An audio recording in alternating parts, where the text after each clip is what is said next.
여러분 이렇게 만나 뵙게 돼서 참 반갑습니다. 약간 좀 민망하시기도 하겠고 좀 서먹하시기도 하겠습니다만 같이 인사하시면 좋겠는데요. 어떻게 인사하시는가 하면 사랑합니다 라고 인사하시는 겁니다. 같이 인사하겠습니다. 사랑합니다. 네, 여러분 사랑합니다. 자, 여러분 잠시만요. 여러분들끼리 사랑합니다 하시려는 게 아니라 저하고 하시자고요. 자, 여러분 사랑합니다. 사랑합니다. 사랑합니다. 사랑합니다. 사랑합니다. 괜찮으세요?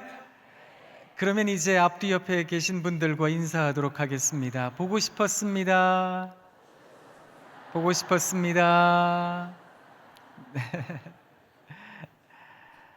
여러분들에게 사랑합니다 라고 인사 말씀을 드렸는데, 사랑하는 여러분, 여러분은 사랑을 무엇이라고 생각하시는지요? 여러분은 사랑을 어떻게 정의하시는지 궁금합니다. 사랑이라는 단어는 참 큰 말이어서 그 사랑이라는 단어를 한두 마디 말로 이야기하는 것은 어불성설이라 이런 생각이 듭니다. 그래서 여러분들께 제가 사랑이라는 것에 대하여 이야기 드리고자 시를 좀 들고 왔습니다. 그래서 여러분들에게 한 편 한 편 읽어드릴 테니까 사랑이 무엇일까 한번 가늠해 보시면 좋겠습니다. 제가 제일 먼저 읽고 싶은 시의 시인은 서정홍 선생님이신데요. 이분이 닳지 않는 손이라는 시집을 적었습니다. 거기에 어른이 되면이라는 시가 있는데 이 시가 참 예쁜 시입니다. 한번 들어보십시오. 여보, 여기 앉아보세요. 발톱 깎아드릴 테니. 아니, 맨날 어깨가 아프다면서 무슨 일을 그렇게 많이 해요? 하루 일을 마치고 돌아온 어머니 아버지는 밤 깊어가는 줄도 모르고 서로 발톱을 깎아주고 서로 어깨를 주물러 주십니다. 그 모습 가만히 보고 있으면 나도 빨리 장가 들고 싶습니다. 어른이 되면 어머니 같은 여자 만나 아버지처럼 살고 싶습니다. 이게 답니다. 그런데 시가 예쁘죠? 참 철없다 싶을 정도로 예쁘기까지 합니다. 이런 시를 읽고 있노라면 문득 그런 생각이 듭니다. 한번 살아봐, 이런 생각이 듭니다. 한 남자가 한 여자를 만납니다. 한 여자가 또 한 남자를 만납니다. 두 사람이 사랑이라는 것을 합니다. 그러면 아무래도 기대하지 않을까요? 염원하지 않을까요? 이 사람이랑 살면 알콩달콩 오손도손 살겠지? 장밋빛 핑크빛 내일 이야기하며 그렇게 살아가겠지? 그런 염원과 기대 말입니다. 아무래도 사랑은 염원과 기대입니다. 그런 기대와 염원이 없다면 누가 사랑이라는 거 하겠습니까? 그 사랑의 결실인 결혼이라는 거 누가 감히 꿈이나 꾸겠습니까? 아무래도 사랑은 기대입니다. 그런데 이런 기대가 그저 부질이 없다 이런 생각을 하는 이유는 살아보면 조금 다른 이야기를 하기 때문입니다. 그래서 제가 여러분들에게 조금 살아본 사람의 시를 들려드리도록 하겠습니다. 김나영이라는 시인이 적었는데 수작이라는 시집에 이사라는 시가 있습니다. 한번 들어보십시오. 이 남자다 싶어서 나 이 남자네 깃들어 살 방 한 칸만 있으면 됐지 싶어서 당신 아내 되어 살았는데 20년 전 나는 당신밖에 없었는데 지금은 나 당신 밖에 있네. 재미있죠? 옛 맹세는 헌 런닝구처럼 바래어져 가고 사랑도 맹세도 뱀 허물처럼 쏙 빠져나간 자리 내 마음의 공허가 하루에도 수십 번 이삿짐을 쌌다 풀었다 하네. 어떠세요? 사랑이라는 거 다 지나간 옛날 얘기처럼 들려지시지요? 이 사람 사랑하고 살아가면 좋은 날들 올 거라고 생각했는데 그런 마음이 여지없이 무너지게 되는 겁니다. 사람이 가지고 있는 기대가 여지없이 무너지게 되면 대부분의 사람들은 화를 냅니다. 불화자 씁니다. 내 마음 한켠을 태워버리나 봅니다. 태워진 내 마음 한켠에 남게 되는 게 뭘까요? 이런 공허감입니다. 그 얘기를 하고 있는 겁니다. 그래서 20년 전 나는 당신밖에 없었는데 지금은 내가 당신밖에 있는 것 같다고요. 그런 세월을 경험하게 되더라라는 겁니다. 그런데 여러분 가만히 생각해 보십시오. 이 자리에 계신 여러분 사랑 살아보셨지 않습니까? 인생도 지내보셨지 않습니까? 저보다 연배가 더 있으신 분들이 많으시니 아마 아실 겁니다. 사랑하며 살아가는 사람들 가운데 이런 공허감 경험하지 않는 사람은 없습니다. 사랑하며 살아가는 사람들이라면 누구나가 다 이런 것들을 경험하더라라는 겁니다. 사랑하지 않았더라면 이런 경험하지 않을 일일 텐데 사랑하니 경험하게 되는 경험이 이런 공허감이라면 이런 공허감이요 그것도 사랑입니다. 이해하게도 되는 것은 아닐런지요. 여러분들께 여쭙고 싶은 겁니다. 저는 이런 소외감 느끼는 분들 계세요? 그거요 지금 사랑하고 계시는 겁니다. 그 이야기를 들려드리고 싶은 겁니다. 그러면 이런 소외감의 감정이 지나고 나면 좋은 날이 올까요? 세 번째 시를 읽어드리겠습니다. 이성이라는 시인이 있는데 이분이 갈비뼈가 부러진 포옹이라는 시집을 적었습니다. 거기에 부부라는 시가 있는데요. 시작부터 좀 거칩니다. 한번 들어보십시오. 또 당한 것이다. 아침밥을 먹다가 벌컥 화를 내며 남편이 나갔다. 전화도 없다. 그런데도 편하다. 이제 나도 50 천천히 베란다로 나간다. 화분 앞에 쪼그려 앉는다. 아무 생각 없이 이파리를 보고 만지고 물을 준다. 아무 생각 없이 천천히 백화점도 간다. 돌아오는 길에 시장에 들러 물 주고 싱싱한 낙지 2코다리 사서 저녁 준비를 하는데 일찍 퇴근한 남편이 아무 일 없었다는 듯 코를 킁킁거리며 부엌으로 오더니 슈크림빵 한 봉지 내 앞에 들이민다. 아무 생각 없이 하루 종일 혼자 있으면 화도 웃음이 된다. 아이고 저 화상 하면서도. 어떠세요? 소외감의 세월이 지나고 나면 좋은 날 올 거라고 생각했거든요. 그런데 웬걸요? 이제는 영 포기하는 지경에 이르게 된 겁니다. 남편이 화를 내건 말건 신경질을 내건 말건 상관치 않는 지경에 이르게 되었다. 이 말입니다. 이런 포기의 감정을 우리 기독교에서는 내려놓음이라고 얘기를 하기도 합니다. 이제는 뭐 내려놨습니다. 지가 화를 내건 말건 넌 나가, 넌 너대로 살아라. 난 나대로 살 테니. 그리고 사라지더라는 겁니다. 사랑이라는 것 다 없어진 것 같으시잖아요. 그런데 이것도 마찬가지입니다. 이런 포기의 감정, 사랑하는 사람들 가운데 한 번이라도 경험하지 않은 사람은 없는 법입니다. 그러니 이것도 사랑입니다. 그 이야기를 드리고 싶은 겁니다. 그러면 여기서 좀 더 오래 사랑하고 살면 어떤 이야기가 펼쳐질까요? 네 번째 시입니다. 장세정이라는 아동문학과 선생님이 계시는데 나도 모르는 내가라는 동시집에 사랑이라는 시를 적으셨습니다. 여기에 좀 오래 산 부부 얘기가 나오는데 들어보십시오. 밀린 월급 때문에 우리 아버지 술 한잔 한 날 어머니는 뭔 돈으로 마셨노? 핀잔을 줍니다.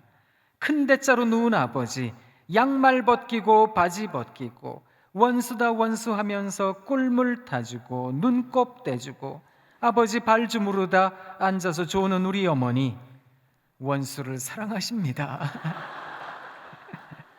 그거 아세요? 부부로 긴 세월 사랑하다 보면 드디어는 원수 사랑까지 경험하나 봅니다.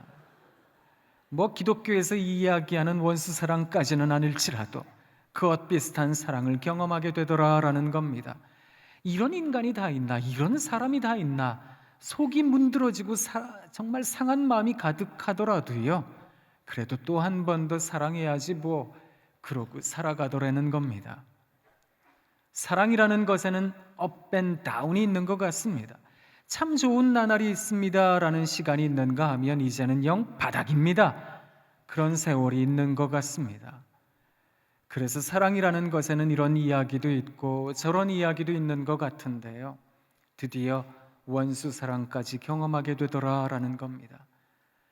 그러면 또 이게 또 달까요? 여기서 더 오래 사랑하면 어떤 얘기를 하게 될까요? 다섯 번째 시입니다. 박영희라는 시인이 있는데 이분 여자분 같지요, 이름이? 그런데 남자분입니다. 이분이 팽이는 서고 싶다라는 시집을 적었는데 거기에 접기로 한다라는 깨달음이 큰 시가 있습니다. 한번 들어보십시오. 요즘 아내가 하는 걸 보면 섭섭하기도 하고 괘씸하기도 하지만 접기로 한다. 지폐도 반으로 접어야 호주머니에 넣기 편하고. 아하, 이야, 그렇구나. 그런 생각 들지 않으세요? 제가 이 평범한 이야기를 읽다가 무릎을 쳤습니다. 지폐도 반으로 접어야 호주머니에 넣기 편하고, 다 쓴 편지도 접어야 봉투 속에 들어가 전해지듯 두 눈 딱 감기로 한다. 하찮은 종이 한 장일지라도 접어야 냇물에 띄울 수 있고, 두 번을 접고 또 두 번을 더 접어야 종이 비행기는 날지 않던가. 살다 보면 이슬비도 장대비도 한순간 햇살에 비견하지 못하는 우산 접듯 반만 접기로 한다. 반의 반만 접어보기로 한다. 나는 새도 날개를 접어야 둥지에 들지 않던가. 이야, 도대체 몇 년을 같이 살아야 이 정도 경지에 이르게 되는 걸까요? 드디어는 이런 깨달음을 갖게 되었다는 겁니다. 그 사랑 살아가다가 보니 드디어는 이런 깨달음을 갖게 되었습니다. 그 이야기를 하는 겁니다. 여러분, 그거 아세요? 댁에 들어가실 때는 날개를 활짝 펴고 들어가면 안 됩니다. 그러면 이것도 걸리적거리고 저것도 짜증나고 화가 나는 법입니다. 댁에 들어가실 때는 날개를 접고 들어가셔야 됩니다. 시인이 가르쳐 준 겁니다. 나는 새도 날개를 접어야 둥지에 들지 않던가. 그런 깨달음이요, 사랑이 가져다 주었다라는 겁니다. 그래서 사랑은 깨달음인가 봅니다. 그러면 또 이것도 달까요? 여기서 더 오래 사랑하면 어떤 이야기를 하게 될까요? 6번째 시입니다.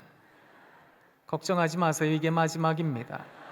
저 사람 뭐 와가지고 시만 읽다 갈라 그러나 그러실 수 있는데 이게 마지막입니다. 마지막 시의 시인은 이생진 선생님인데 이분 연세가 꽤 있으십니다. 올해 연세가 87이십니다. 그런데 이분이요, 7년 전에 이분 80되던 해에 이 시를 적으셨는데 월간 잡지에다가 담으셨습니다. 그래서 시만 혼자 덜렁덜렁 돌아다니는데요, 시 제목이 뭐냐 하면 아내와 나 사이입니다. 한번 들어보십시오.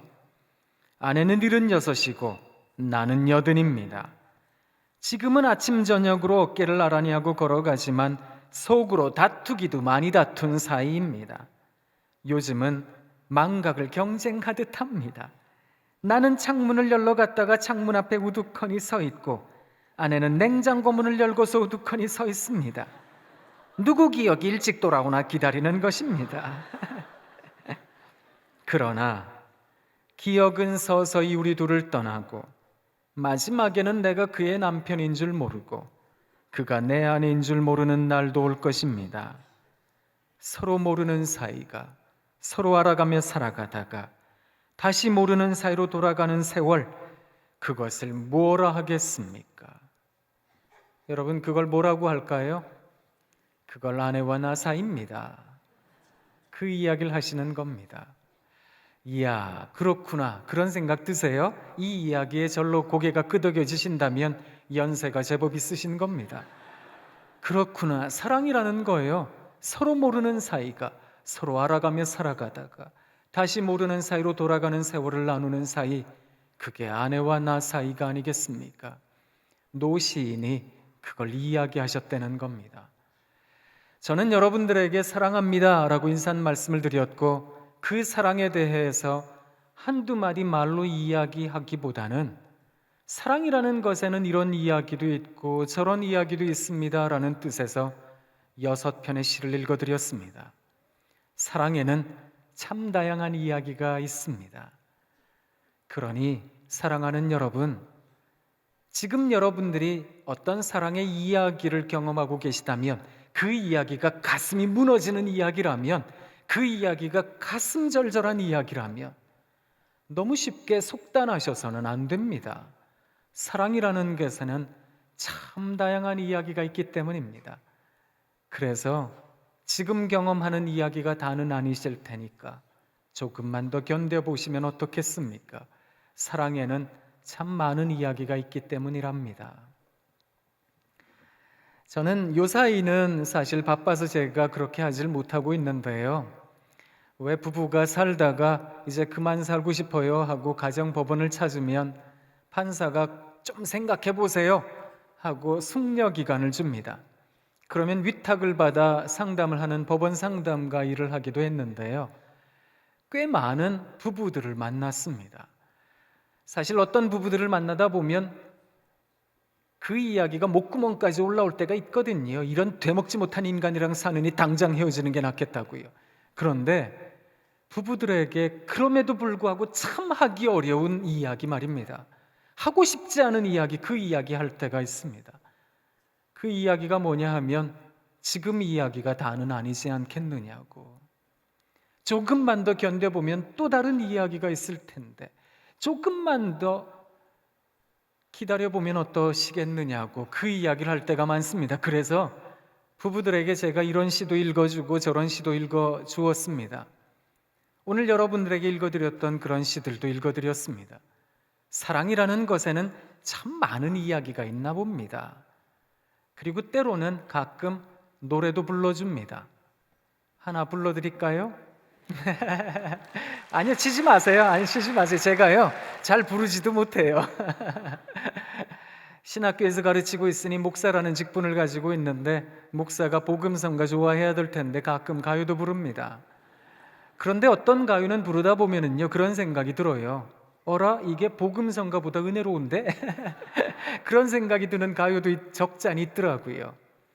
제가 부부들에게 불러줬던 노래가 여럿이 있는데 그 가운데 제일 많이 불러줬던 건 양희은 씨가 부른 한 사람이라는 노래였습니다. 가사가 참 좋아요. 한번 들어보십시오. 한 사람 여기 또 그 곁에 둘이 서로 마주보며 웃네. 먼 훗날 위해 내미는 손 둘이 서로 마주 잡고 웃네. 한 사람 곁에 또 한 사람 둘이 좋아해. 긴 세월 지나 마주 앉아 지난 일들 얘기하며 웃네. 긴 세월 지나 마주 앉아 지난 일들 얘기하며 웃네. 좋으시죠? 고맙습니다. 후렴은 2번을 불러야 제맛인 거거든요.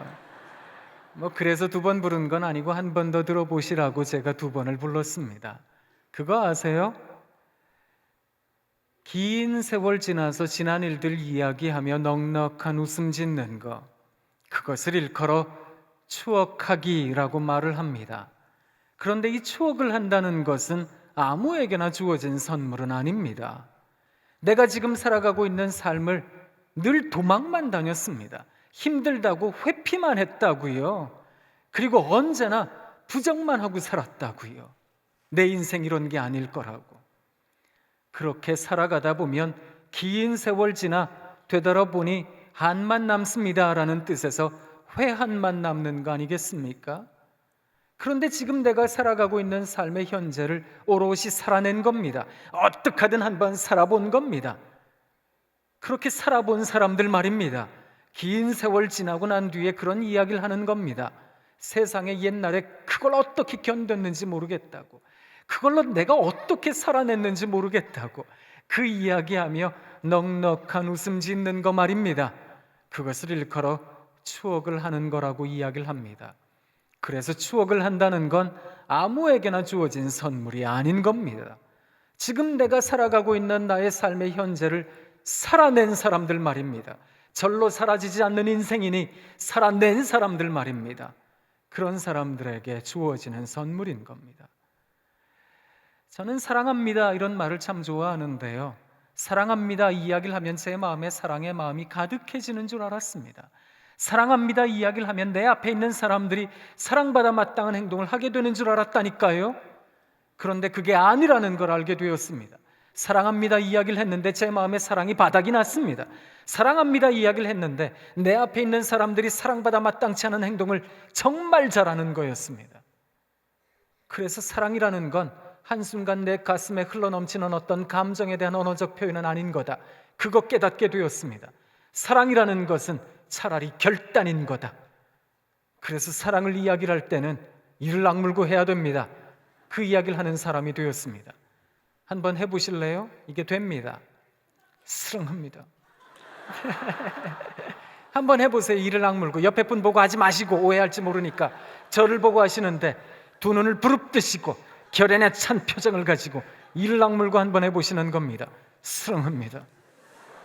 네. 이를 악물고도 안 되는 게 사랑이라는 걸 알게 되었습니다. 그래서 사랑이라는 것에도 믿음이 필요하구나, 신앙이 필요하구나, 하나님이 필요하구나, 그 생각도 참 많이 하게 되었습니다. 사랑이라는 건 좀 견뎌야 이루어내는 것이기 때문입니다. 사랑하는 여러분, 바울 선생님께서 고린도로 보내는 첫 번째 편지를 쓰셨는데 고린도전서입니다. 13번째 장을 사랑장이다 이렇게 이야기를 하는데요, 13장 4절에서 7절 말씀을 보면 바울 선생님이 사랑에 대해서 쭉 풀어서 이야기를 하셨습니다. 사랑은 이러하며 이러하며 이러합니다. 쭉 풀어서 이야기를 하셨는데 제일 먼저 이야기를 한 게 뭔지 아세요? 사랑은 오래 참고였습니다.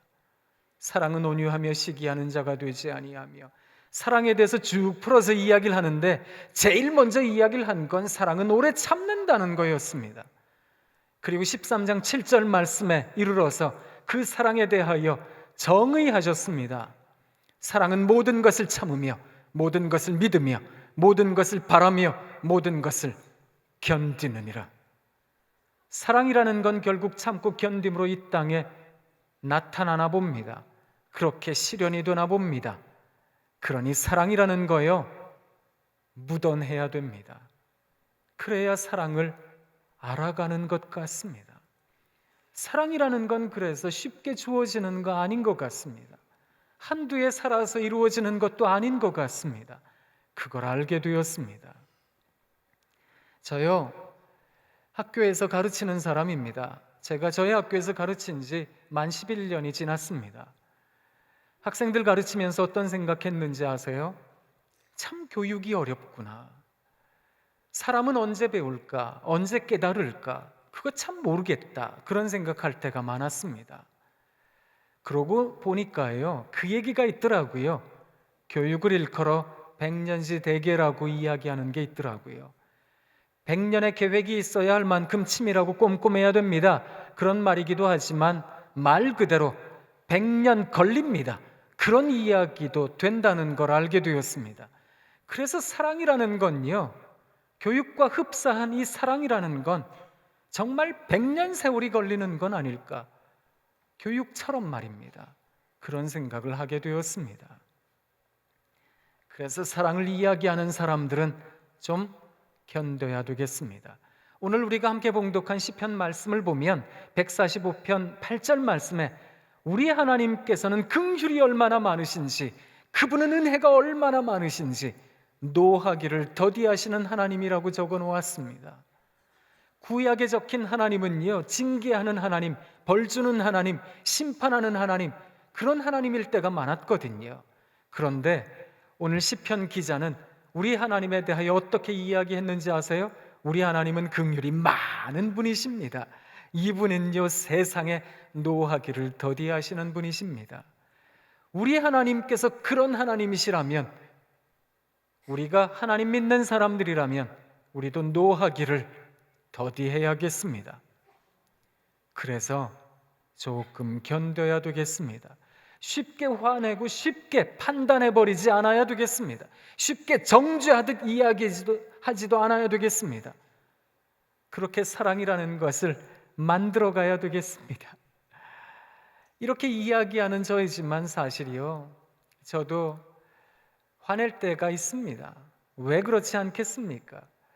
특히 저희 집에 들어가서 아이들 볼 때마다 속이 상할 때가 많으니까 애들 앞에 세워두고는 발성 연습할 때도 많습니다. 이러다가 명창에 반열에 서겠네, 이러다가 득음하겠네, 이런 생각이 들 때도 많은데요, 이상하게 애들만 보면 자꾸만 이게 무슨 영인지는 모르겠어요. 나쁜 영인 것 같은데 이 영의 충만을 받아서 막 예언이 제 입에서 터져나와요. 예언을 막 해요. 제가 이렇게 살다가 네가 거지가 될라 그러지, 네가 원하다 원해, 뭐가 될런지 너, 막 이런 얘기를 하더라니까요. 암담한 세월이 눈에 확 펼쳐져요. 애들만 보면 제 구실은 하고 살까? 얘네들은 뭐가 될까? 막 이런 생각하면 답답해질 때가 많거든요. 애들 방에만 들어가면 야 괜히 들어갔네, 그런 생각을 할 때가 많습니다. 야, 책상이가 네 맘이라 그랬잖아. 책상 정리 좀 하고 돌아다녀. 왜 니네 방은 왜 매일 바자회를 하냐? 옷을 쫙 펼쳐놓고, 근데 이거 얼마냐 너는 도대체? 정리 좀 하라 그랬잖아. 너는 양말이 책이냐? 왜 여기다 꽂아놨냐 너는? 빤스가 보물이야? 왜 여기다 숨겨놨어 너는? 죄송해요. 이게 참 참아야 된다고 얘기를 하면서도 참 못 참겠더라고요. 진짜 화가 나가지고요. 그렇지만 아이들 바라볼 때마다 또 한 번 더 다짐하고 또 한 번 더 다짐하는 게 있습니다. 사랑하는 건데, 사랑을 이루어야 되는 건데, 우리 하나님도 노하기를 더디하셨다는데 나도 좀 노하기를 더디해야 될 텐데, 그 생각을 하고 살아가려고 노력합니다.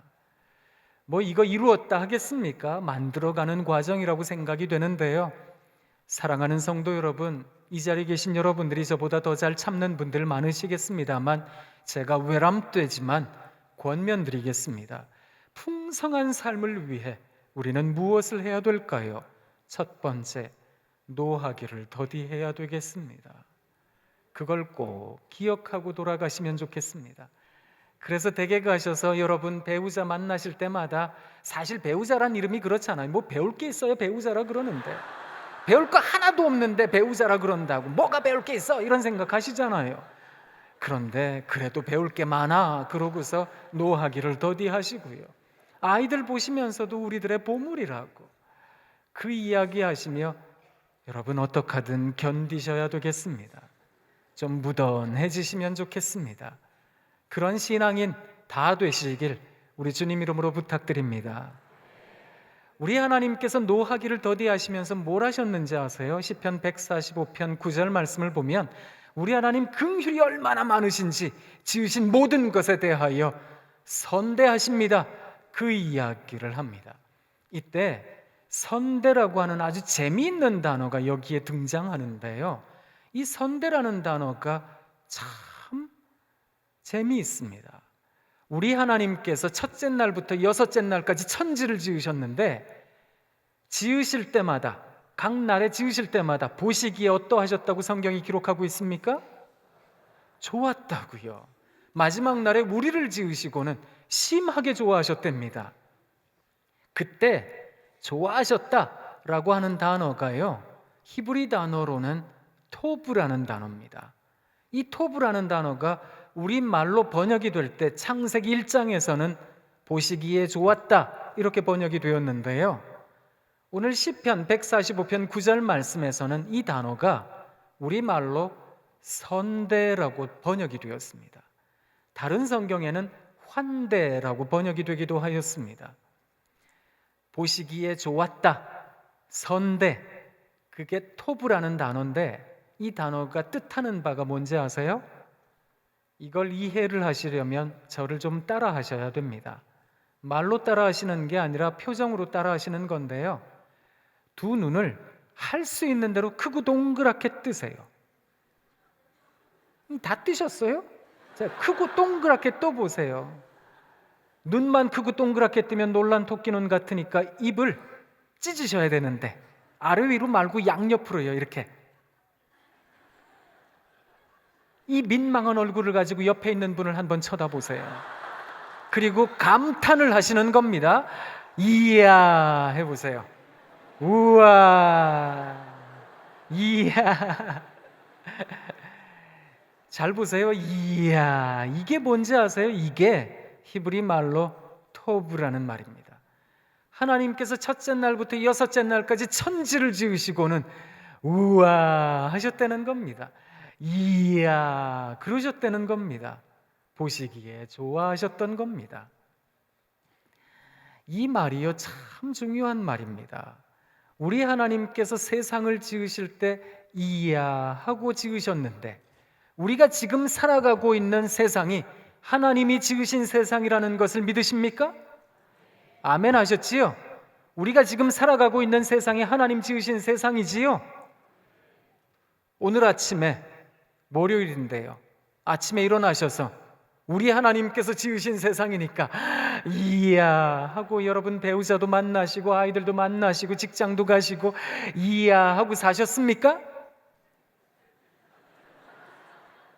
또 눈 떠졌네. 이 지긋지긋한 세상이라고, 정말 살기 싫은 집구석이라고 그 생각하지는 않으셨는지요? 하나님께서 이 세상을 이야 하고 지으셨답니다. 우리가 하나님 믿는 사람들이라면 우리도요 이 세상을 바라보며 이야 할 수 있어야 됩니다. 이야 하는 것은 어쩌면 그리스도인들에게는, 하나님 믿는 사람들에게는 의무사항인 겁니다. 하나님께서 이 세상을 우와 하고 지으셨기 때문입니다. 잘 생각해 보세요. 예수님께서 이 땅에 오셨습니다. 하나님이신 예수님께서 이 땅에 오셔서 공생의 사역을 시작하셨는데 내가 이 세대를 무엇에다 비유할까? 이야기하시는 게 있습니다. 이 세대를 내가 어떻게 이야기할까?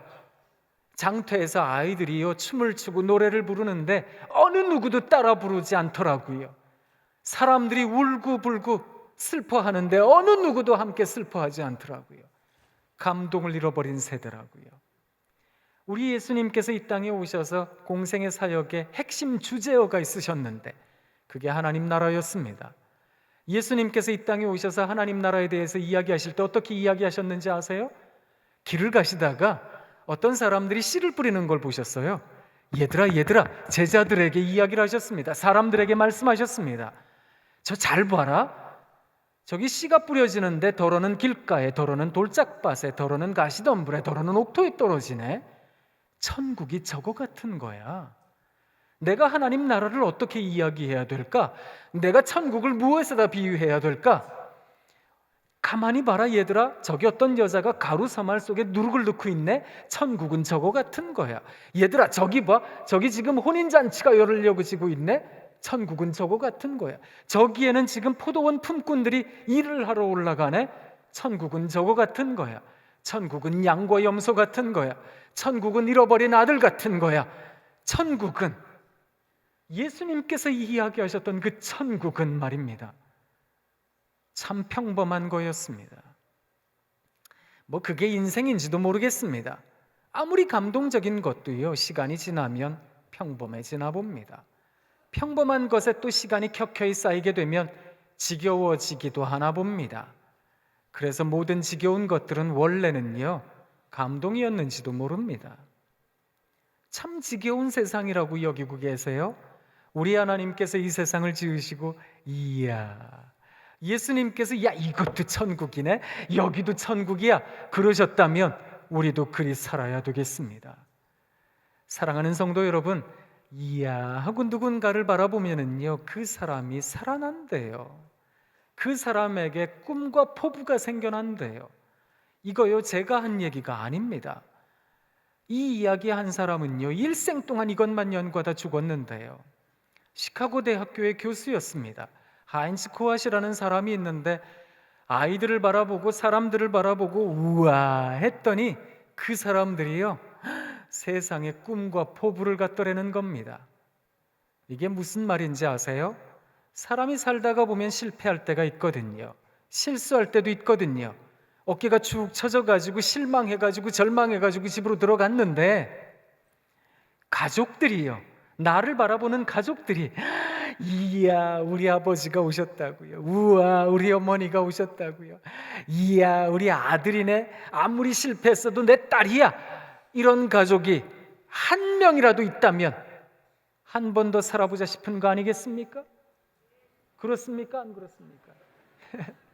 그런 법인 거거든요. 한 번 더 살아보지 뭐, 한 번 더 일어나 보지 뭐, 그래서 일해보지 뭐, 이렇게 살아가는 거 뭐라고 이야기하는지 아세요?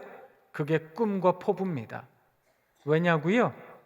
꿈과 포부가 없이는 그런 이야기하기가 불가능하기 때문입니다. 한 번 더 살아보자고요. 한 번 더 일어나 보자고요. 막 살아나더라는 겁니다. 사람이 그런 존재거든요. 누군가가 내 옆에서 이야 하고 맞이해주는 사람이 있다면은요, 내가 살아가는 삶의 현재가 어렵고 힘겨워도 그래도 힘이 나는 법입니다. 여러분 가만히 생각해 보세요. 이 세상 살아가며 힘든 일 겪으실 때 내 옆에 이야 해주는 친구가 있다면 든든한 거 아니겠습니까? 저는 우리나라 아이들이 제일 살고 싶어하는 동네 삽니다. 도봉구 방학동에 사는데요, 저희 동네는 날마다 방학입니다. 그런데 저희 집에서 조금만 가다 보면 중랑천이 이렇게 흐르는데요, 전 그 옆에서 걷는 거 좋아하거든요. 어느 날 하루는 막 열심히 걷고 있었는데요, 제 뒤에 아주머니 두 분이 따라 걷기 시작했습니다. 그런데 한 아주머니에게 맺힌 게 많으셨나 봐요. 이 아주머니가요, 남편 욕도 하고 애들 욕을 했어요. 제가 처음엔 무슨 얘기인지 못 알아들었는데요, 점점 톤이 커졌어요. 근데 누구 때문에 점점 톤이 커졌는지 아세요? 그 옆에서 따라 걷는 친구 아주머니요. 저는 처음에 그 친구 아주머니가 아르바이트 하시는 분인 줄 알았어요. 이분의 리액션이 대단했어요. 이 맺힌 게 많은 아주머니가 자기 남편 이야기를 막 했더니 옆에 따라 걷는 친구 아주머니가 세상에 그런 사람이 다 있냐 그러고요, 우리 집에 그 인간도 그 짓을 했길래 내가 가만히 안 뒀다고 막 그러니까 이 맺힌 게 많은 아주머니가 막 점점 톤이 커졌어요. 애들 이야기를 막 했더니 이 친구 아주머니가 그놈의 새끼들은 다리 몽둥이를 분질러 놔야 된다 그러고요, 막 자기가 더 열나가지고 막 얘기를 하는 거예요. 그러니까 이 맺힌 게 많은 아주머니가 막 토로하듯이 막 이야기를 하더라고요. 앞에서 걷는 제가 다 알아들었거든요. 제가 무슨 생각했는지 아세요? 저 맺힌 게 많은 아주머니 지금 풀고 계시네. 보세요. 화풀이요, 한풀이요, 속풀이요, 분풀이요, 풀고 계시잖아요. 더군다나 운동까지 곁들이셨으니까 집으로 돌아가는 발걸음이 얼마나 가벼우셨겠습니까? 사람이 살아가는 내내 어려운 일 경험할 수 있는 법입니다. 그런데 내 옆에 그런 좋은 친구요, 내가 이야기할 때마다 이야 막 이렇게 맞이해주는 친구요, 그런 사람이 있으면 괜찮은 겁니다. 잘 생각해 보세요. 여기 문제요. 이걸 문제라고 한번 생각해 보세요. 사람들은 대부분 그렇게 생각합니다. 문제요. 문제를 해결하려면 이 문제 사라져야지요. 없어져야지요. 그래야 문제 해결이 아니겠습니까? 그런데 또 다른 방식의 문제 해결이 있습니다. 그게 뭔지 아세요? 이 문제요, 문제가 안 됩니다. 이러면 문제가 해결된 것과 다름이 없습니다. 이 문제를 문제가 아닙니다 라고 이야기하는 순간이 언젠지 아세요? 내 옆에 나를 인정해주는 사람이 있을 때요. 사랑하는 여러분, 가만히 생각해 보세요. 누가 나를 인정해주나? 아무리 생각해봐도 한 명도 생각이 안 나세요? 그렇다면 하나님 생각하세요. 예수님께서 우리들의 친구시래잖아요. 그 친구이신 예수님께서는 저 높디 높은 보좌에 그냥 계셨던 분이 아니고요, 이 땅에 오셨다고요. 그리고 우리를 위해서 십자가 위에서 단번에 자기 목숨을 던지셨답니다. 그 친구가 우리와 언제나 함께 계시잖아요. 임마누엘, 하나님 우리와 함께 계시다. 함께 계신 하나님께서 이 자리에 계시는 줄 믿습니다. 그 하나님께서 우리들에게 이야 하고 계시는 겁니다. 천지를 지으신 하나님께서 이야, 예수님께서 이야, 그런 하나님께서 여기에 임재하고 계시다면 성령께서 우리들에게 말할 수 없는 탄식으로 우리를 위하여 기도하고 계시는 성령께서 그것을 깨닫게 해주실 겁니다. 그래서 예배당에 들어올 때는 컬컬한 마음 가지고 오고 낙심스러운 마음 가지고 왔는데요, 예배가 끝나고 나서 은혜를 받잖아요. 하나님 여기 계시다 이런 생각을 하면 문제가 해결된 게 아니에요, 우리가 흔히 생각하는 대로. 그런데 댁으로 돌아가시는 발걸음이 가벼우신 겁니다. 하나님이 계시는데, 하나님 여기에 우리와 함께 계시는데, 그런 생각을 하면 문제가 아닙니다, 이 생각을 하게 되는 겁니다. 믿음으로 고백하게 되더라는 겁니다. 그래서 사랑하는 가족에게, 사랑하는 사람들에게 이야, 이걸 꼭 하셔야 되겠습니다. 이거 하실 거죠? 이 대답이 좀 적어서요. 이걸 하기로 작정한 여러분들에게 하나님께서 1000배에 이르는 은혜를 주실 줄 믿습니다. 네. 우리는 이래 해야 아멘을 크게 하고요. 네. 그런데 여러분은 낚이신 겁니다. 아멘은 함부로 하는 거 아닌 거거든요. 아멘은 하나님과의 약속인 겁니다. 그렇게 살아가셔야 되겠습니다. 제가 왜 이렇게 자꾸 몰고 가는가 하면 이게 진짜로 중요하기 때문입니다. 여러분, 통계청 자료 보셨지 않습니까? 한국 자살 예방학회에서 내놓은 자료도 있는데요, 지난 한 해에 우리나라 하루 평균 몇 명이 자살했는지 아세요? 35명이요. 하루 평균이요. 어떤 날은 수백 명이 죽기도 하고 어떤 날은 물론 없는 날도 있기는 하지만요, 평균적으로 35명이나 죽었대요. 정말 우여곡절 끝에 자살을 시도했다가 살아남은 사람들에게 물어본 겁니다. 왜 자살 시도했습니까? 제일 많은 대답이 뭐였는지 아세요?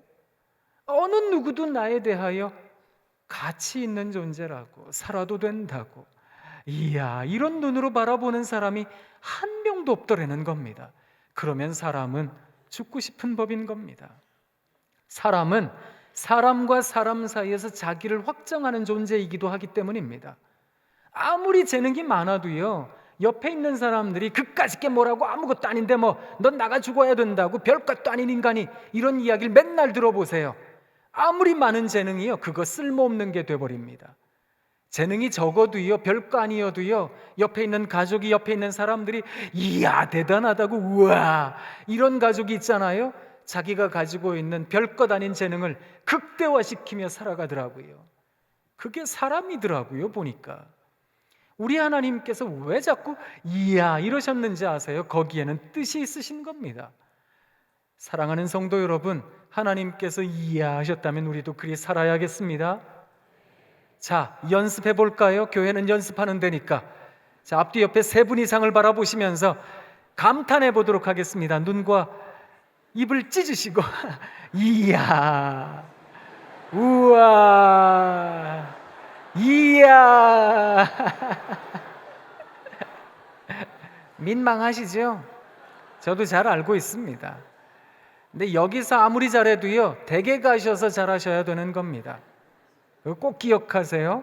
자, 이제 우리 특밤 다 순서가 끝났습니다. 같이 기도 열심히 하고 은혜를 받았습니다.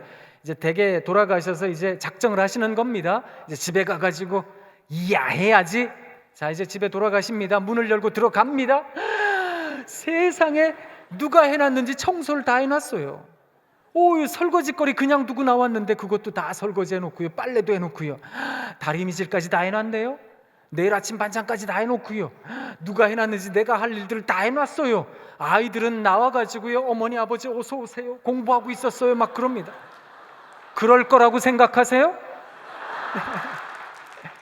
그런 건 그냥 뭐 상상인데, 우리들의 현재가 어떤 건지 아세요? 자, 이제 은혜를 받았지만 자, 문을 열고 들어갑니다.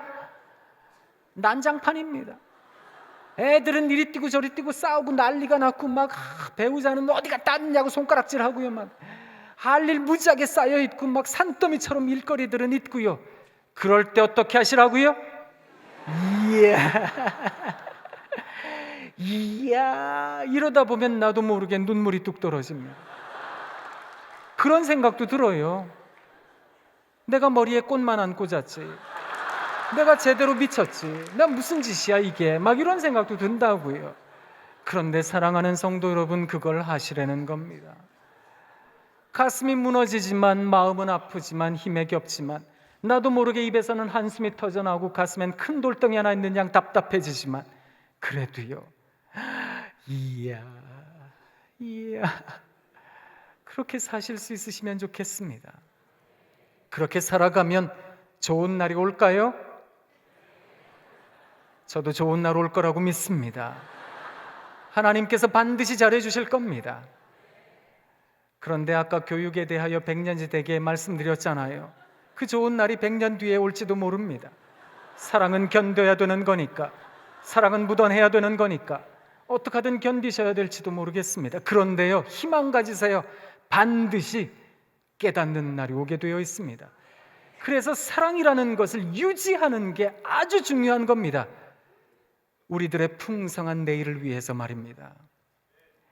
제게 그런 간증이 있기도 한데요, 딱 보시기에 제가 좀 귀한 태가 나지요.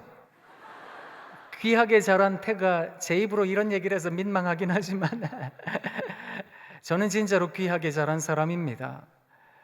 여러분, 그거 아세요? 딸 셋에 아들 하나의 권세를 아세요? 저희 어머니가요, 저희 외할머니가 딸만 주르륵 낳으셨어요. 한이 있으셨거든요. 그런데 저희 어머니도 딸만 주르륵 낳으셨어요. 그러다가 아들이 나온 거예요. 이 아들이 가지고 있는 권세가 대단했습니다. 제가 그 막내 아들이거든요. 제가 어렸을 때, 물론 여러분 더 잘 아시겠습니다만, 열대 과일이 귀했습니다. 파인애플 이런 건 뭐 상상도 못했고요. 바나나, 이게 행여나 저희 집에 들어오면 그 온전한 바나나 하나를 저희 아버지가 잡수셨습니다. 가장이시니까. 또 온전한 하나를 제가 먹었습니다. 아들이니까. 나머지 하나를 가지고 저희 어머니와 누나들이 나눠 먹었습니다.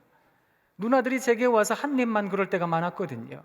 저는 어려서부터 바나나 좀 먹고 살았습니다. 귀하게 자랐어요, 진짜로. 우리 담임 목사님 잘 아시겠지만 저희 아버님 목사님이세요. 은퇴하신 지 한참 되셨고 80이 넘으셨거든요.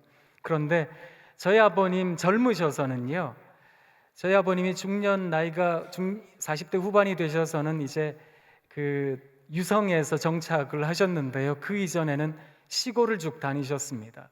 개척을 여럿 하셨거든요. 천막교회부터 하셨습니다. 그 예전에는 왜 흙으로 벽돌을 찧었다고요. 그래서 예배당을 짓고 아담하지만 짓고 나서는 저희 아버님이 야, 짐 싸라, 떠나자 그러셨어요. 그럼 또 떠나가지고 천막교회부터 하고 벽돌 쌓아서 예배당 지으면 또 다른 데 가자 그러고 여러 군데를 돌아다니셨거든요. 저희 아버님께서는 옛날 분이시라 그런지 성경 가방만 들면 뒤를 잘 안 돌아보셨어요. 어디 쟁기를 손에 들고 뒤를 돌아보느냐 이래가지고요. 그래서 성경 가방 드시고는 짐 싸라 그러시고는 집 밖에 나가서 기다리고 계셨어요. 그럼 저희 어머니가 리어카 위에다가 산더미처럼 이삿짐을 싸셨어요. 저희 아버지는 한 30-40m 앞에 걸어가시고요, 저희 어머니가 리어카를 끌고 가셨어요. 누나들이 밀고 갔어요. 전 그 위에 타고 갔어요. 전 진짜로 귀하게 자란 아들이거든요. 이런 귀한 아들이요. 초등학교 저학년 때 기억에 나는 거예요. 그게 뭐냐 하면 소풍을 가는데, 소풍을 가면 하이라이트가 있잖아요. 물론 보물찾기 이런 것도 있겠습니다만 점심시간, 그때 김밥 먹잖아요. 이게 얼마나 기다려지는 시간이에요. 삶은 달걀, 사이다 이런 거 먹어야 되는데 그때 저희 집이 힘들었거든요. 그러니까 저희 어머니가 못 해주신다 그랬어요. 제가 화가 나가지고 그냥 갔거든요. 나름대로 소풍 가가지고 잘 놀고 있었는데 저희 어머니가요, 점심시간에 나타나셨어요. 그 초등학교 소풍이라 그래봤자 학교 뒷동산 가는 거잖아요. 그러니까 저희 어머니가 도시락을 싸들고 오셨는데 그 도시락이요, 소쿠리에 담겨 있었어요. 몸빼 바지를 입으시고 소쿠리를 머리에 이시고 김치전을 한가득 해가지고 오셨어요. 선생님들도 잡숫게 하고 아들 먹인다고 굶길까 봐 그걸 싸들고 오신 거예요. 거기 오셔가지고요, 제 이름을 얼마나 크게 부르셨는지 몰라요. 상어가, 상어가. 제가 창피해가지고요, 막 여기도 도망다니고 저기도 숨고 그랬거든요. 저희 아이가 재수를 하고 있는데요 지난 여름에 머리 식히러 시골로 간다 그러더라고요. 머리 좀 그만 식히면 좋겠는데 간다 그러길래 그래도 그 뭐 다녀와라 그랬어요. 그런데 이제 고속버스 터미널에 태워주고 싶어서 저희 집에서 이제 꽤 거리가 있으니까 고속버스를 이제 타는 데까지 터미널까지 태워줬거든요. 평상시 같으면 그냥 내려라 그럴 텐데 그날따라 제가 배웅이라는 걸 하고 싶더라고요. 그래서 먹을 것도 사주고 용돈도 주고 창가에 앉았길래 제가 격하게 배웅을 해줬습니다. 막 잘 갔다 오라고 막 이렇게 막 배웅을 해줬더니 제 아이가 창피했나 봐요. 막 딴 데 쳐다보고 막 그러더라고요. 그때 제가 누구 생각이 났는지 아세요? 저희 어머니 생각이 났습니다. 가만히 생각해 보니까요, 어머님 마음이 알아지는 때는 한참의 세월이 지나야 되는 건가 봐요. 그것도 뭐 벌써 한참 세월이 지났는데요, 그게 지금에서 깨달아지더라고요. 정말로 유별난 어머니시네. 속상할 때가 많았는데요, 그게 어미 사랑이었구나. 어미가 된다는 게 뭘까? 창피한 거 그거 뭐 잠깐이지 뭐. 그거 내 새끼 먹이면 되는 거지 뭐. 그 부끄러운 거 그거 잠깐이야. 그거 내 아이 챙기면 되는 거지. 내 아들 기쁘게 해주면 되는 거지.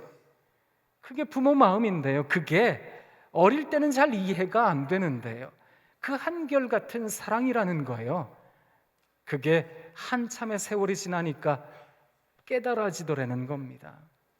제가 왜 이런 이야기를 드리는지 이해가 되시지요? 사랑하는 성도 여러분, 당장에 변화되지 않을지도 모르겠습니다.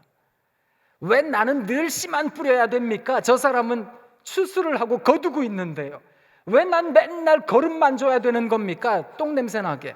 그러실 수 있거든요. 그렇지만 사랑이라는 거요, 묻어내야 되나 봅니다. 그렇게 사랑을 만들어가는 것, 그게 사랑이 아니겠습니까? 우리 하나님께서 천지를 지으시고는 이야 선대하셨답니다. 긍휼이 많으신 하나님께서 이 세상을 선대하셨다면 왜 마음에 들지 않으시겠어요? 반역한 사람들이 많거든요. 하나님과 약속을 그냥 헌신짝 취급해버린 사람들이 많았거든요, 성경에서도요. 그런데 하나님께서는 돌아오기만 하면 돌아와 어서 돌아오, 그런 찬송들도 있잖아요. 돌아오기만 하면 우리 하나님께서는 이야,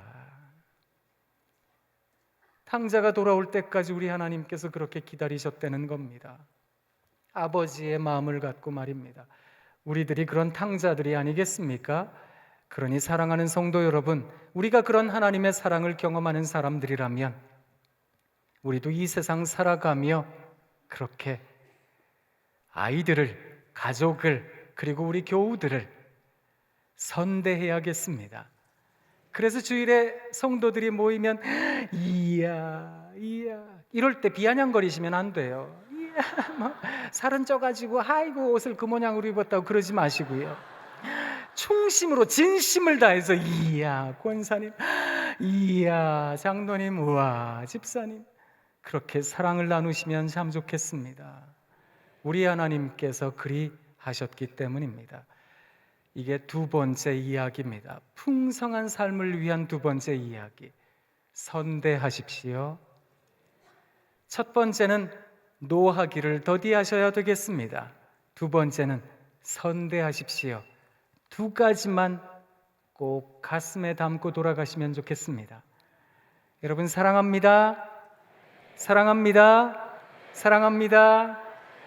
뭐 또 제가 언제 또 오겠습니까? 그래서 여러분들에게 찬양이나 하나 불러드리고 갈까 하는데요. 잘 부르지도 못해요. 그냥 불러드릴게요.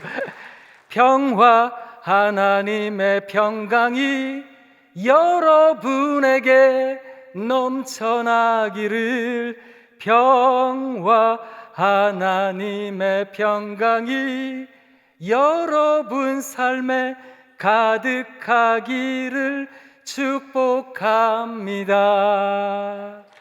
사랑합니다. 사랑합니다. 네, 사랑합니다. 사랑합니다.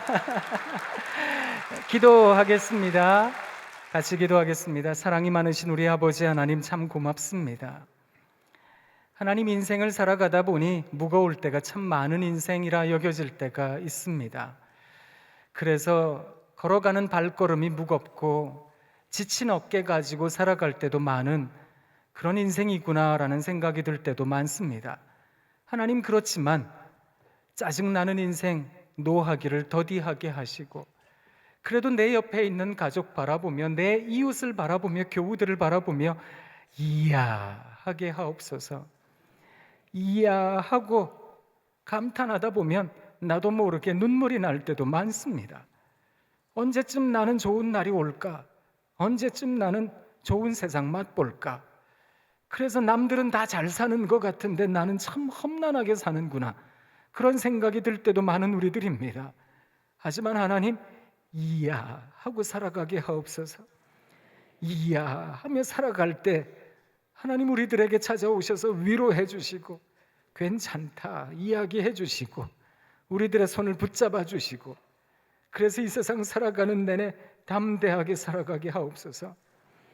하나님, 살아가는 삶이 무거울지라도 살아내게 하시고 이를 악물고라도 결단하게 하시고, 하나님, 한 번 더 살게요, 한 번 더 살아내겠습니다, 그거 이야기하며 노하기를 더디하고 선대하는 우리 모두가 되게 하옵소서.